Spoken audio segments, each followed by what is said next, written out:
Olá, sejam bem-vindos a mais uma aula do curso de Resistência dos Materiais, do canal do YouTube do curso de Fabricação Mecânica, do Instituto Federal de Educação, Ciência e Tecnologia de São Paulo, campus Hortolândia. Meu nome é professor Augusto. Nas aulas anteriores, a gente vinha desenvolvendo conceitos e ferramentas básicos da estática de estruturas. A gente chegou a um ponto em que a gente conseguia calcular as reações de apoio, os apoios que sustentavam uma estrutura em algum lugar no espaço. Conforme a gente destacou na aula anterior, a determinação dessas reações é uma parte fundamental para a resolução de qualquer problema de resistência dos materiais. Tá? Nessa aula, a gente vai dar um passo um pouquinho diferente. A gente vai começar a falar sobre um tipo especial de estruturas, bastante versátil, que são chamadas treliças. As treliças estão presentes em diversas coisas do dia a dia, como torres de transmissão, aquelas que a gente tem perto do campus do Instituto Federal, como sustentação de telhados, como galpões para eventos como esses, ou mesmo aplicações mais avançadas como espaço. Tá? Então, já que a gente está começando a falar de tipos de estrutura, tá, eu acho que aqui é um bom ponto para a gente discutir o que a gente pode entender como uma estrutura. De uma maneira geral, você pode pensar numa estrutura como um dispositivo que foi criado para transferir carga de um lugar para outro, para resolver algum problema, para desempenhar alguma função. Tá? Então, nesse sentido, se você pensar nesse sentido, uma chave de boca como essa nada mais é que um dispositivo responsável por transferir aquela carga que você aplicou com a mão numa das pontas e transformar ela, né, ele vai transmitir essa coisa de alguma forma e transformar ela em algum serviço útil, como por exemplo a rotação desse parafuso. Da mesma forma, você pode pensar em colunas de um prédio, por exemplo, como uma forma de transferir o peso do teto, né, você imagina um posto de gasolina, tem um peso, e as colunas simplesmente são as responsáveis por transferir a carga o peso desse telhado em direção ao chão. Então, de novo, uma estrutura clássica, né? Uma estrutura simplesmente como pensada como um dispositivo para transferir cargas entre lugares diferentes para cumprir uma determinada função. Tá? Então, projetar uma estrutura dessa forma é conceber formas diferentes que você pode fazer essa transferência de carga. Você pode utilizar diferentes materiais, diferentes geometrias, tem diversos conceitos diferentes. Tá? E a gente vai ver então que as treliças são uma forma bastante inteligente, bastante versátil de realizar a transferência de cargas de diversas formas diferentes. Então, o que caracteriza as treliças? Tá? As treliças elas são compostas por elementos modulares triangulares como esse. Tá bom? Então, uma treliça é uma combinação de módulos triangulares como esses, que são compostos por elementos ligados por suas extremidades. Tá? Então, como a gente vai falar de treliças de agora em diante nessa aula e nas próximas duas aulas, é importante a gente ter umas definições de nomenclatura. Tá? Os elementos de conexão, a gente vai chamar eles de nós. Tá? E a gente vai utilizar geralmente, tá? Nesse curso aqui a gente só vai usar letras para defini-los, e geralmente é o caso na literatura que vocês veem. Então, por exemplo, um elemento triangular como esse, eu poderia caracterizar ele como o elemento triangular entre os nós A, B e C. Tá? Desculpa.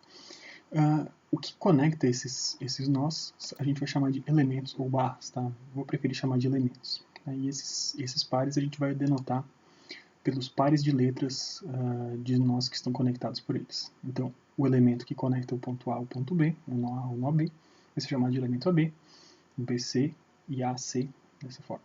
Tá bom? Então, uma treliça ela pode ter um número arbitrário de módulos triangulares. Tá? Não existe uma definição.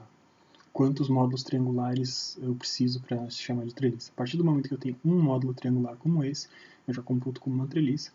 E a gente tem estruturas super complexas, como a gente mostrou anteriormente, que tem centenas de milhares ou milhões de módulos triangulares que cumprem a mesma função. São estruturas rígidas, tá? São estruturas sólidas, tá? Rígidas.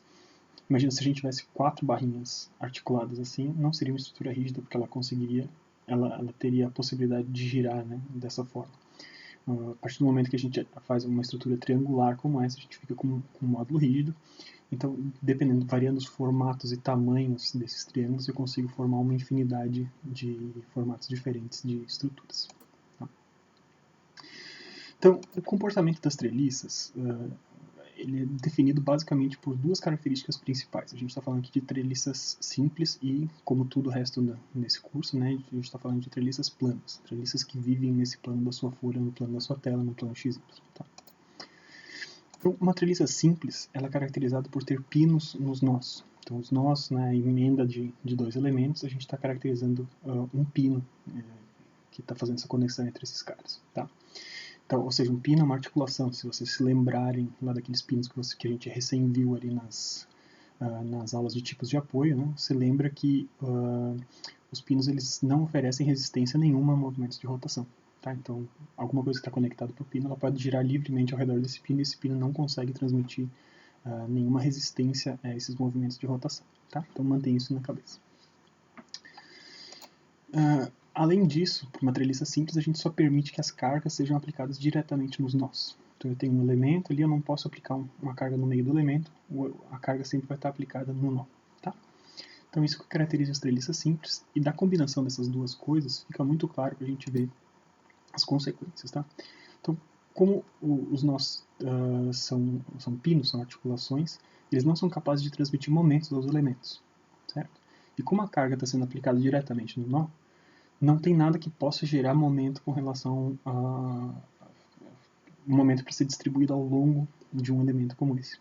Então é claro que a gente veja que esses elementos de treliça estão sempre carregados axialmente, tá? Ao longo do próprio eixo que caracteriza a posição deles. Esses esforços eles basicamente têm duas opções. Eles podem ser ou esforços de tração ou esforços de compressão. Tá? Esforços de tração são os esforços, esse aqui do lado de cá, são os esforços que tendem a aumentar o comprimento dos elementos em questão. Esforços de compressão, por outro lado, esses caras aqui, tendem a reduzir o comprimento desses elementos. Tá? Então a gente vai falar mais sobre esses tipos de solicitações internas mais para frente no curso, mas acho que nesse ponto fica bem claro o que eu quero dizer quando eu falo de esforços de tração e esforços de compressão para os elementos de treliça. Tá bom? Então, o que é importante da gente pensar, né, lembrando daquele conceito que a gente falou de estruturas lá no comecinho dessa aula, tá, é que as estruturas, então, são dispositivos que foram pensados para fazer transferências de carga entre lugares diferentes. Tá? E uma estrutura como uma treliça, por conta de sua estrutura interna, a gente sabe que essa transferência de carga, essa transmissão de carga, esse fluxo de carregamento, tá? Vou gostar de falar bastante para vocês em fluxo de carregamento. A gente sabe que ele acontece através de uma propagação de esforços de compressão e de tração através de todos os elementos que compõem. Tá? Então, como é que a gente consegue evidenciar que existe um fluxo, uma transmissão de carregamento entre um ponto de aplicação de carga externa e a reação dos apoios, por exemplo? Uma forma da gente evidenciar isso, e é por isso que a gente está falando sobre treliças nessa parte do curso, é fazendo o que a gente chama de resolução de treliças. Tá? Resolver uma treliça é calcular os esforços que estão atuando sobre cada um dos seus elementos, ou sobre elementos específicos de interesse para você. Tá? Então, a gente vai, nas próximas aulas, evidenciar os dois métodos mais conhecidos e mais utilizados para a resolução de treliças, que são os métodos dos nós e o método das seções. Tá? Com esses métodos, a gente vai ser capaz de fazer isso. Então, uma treliça como essa, né, se ela estiver carregada com uma carga externa aplicada nos nós, né, seguindo aquela regra de treliça simples, a gente sabe que essa carga tem que chegar nos apoios. A gente sabe que os apoios têm esse tipo de carregamento. Quando a gente viu diagramas de corpo livre, a gente sabia, né? Uma articulação ele pode gerar forças na direção de x e de y, e um rolete pode gerar só forças na direção de y. Então, como é que essa força externa sai lá de cima e chega nos apoios? Tá? Então, basicamente, quando a gente resolve uma treliça, a gente está calculando qual é o carregamento em cada uma dessas barrinhas que a gente tem, que vai nos mostrar que esse carregamento vai fluir daquele ponto de aplicação de carga aqui em cima em direção aos apoios. Tá bom? Então, os métodos que a gente vai estudar, a gente vai começar a falar sobre o método dos nós na próxima aula, mas a gente vai focar bastante, não só nessa parte de treliças, né, mas também mais para frente no curso, no método das seções. O método das seções é um método que tem uma relevância muito grande para o restante da nossa disciplina. Por hoje a gente fica aqui, por essa aula a gente fica aqui. Espero que vocês tenham gostado da aula. A gente discutiu aqui o que caracteriza o comportamento de treliça simples e a gente chegou às conclusões sobre como que o fluxo de cargas acontece dentro dela através de compressões e trações de pequenos elementos, tá bom? Se vocês ficaram com dúvidas, espero que vocês deixem e utilizem os comentários do vídeo, ou ainda prefiro que seja o fórum da disciplina no Moodle. E na próxima aula teórica, então, a gente volta para falar sobre o método dos nós. Muito obrigado pela atenção de vocês e até breve.